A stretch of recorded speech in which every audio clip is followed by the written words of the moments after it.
Lesson 34, Shorthand in Practice. Mishearings.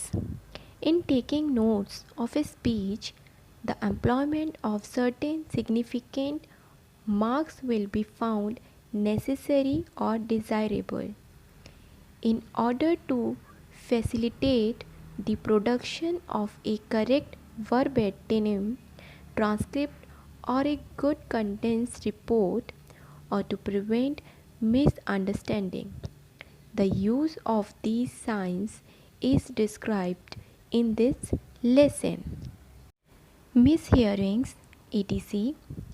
When a word has not been heard distinctly and the shorthand writer is uncertain whether he has written the right one or not, a circle should be drawn round the character or a cross placed under it.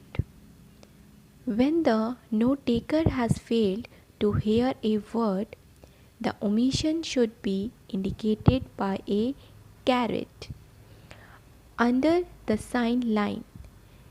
Should a portion of a sentence be so lost, the same sign should be employed, and a space left blank corresponding to the amount omitted, or the longhand letters NH not heard may be written.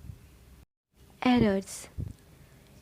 Errors in case where a reporter has failed to secure a correct note of a sentence.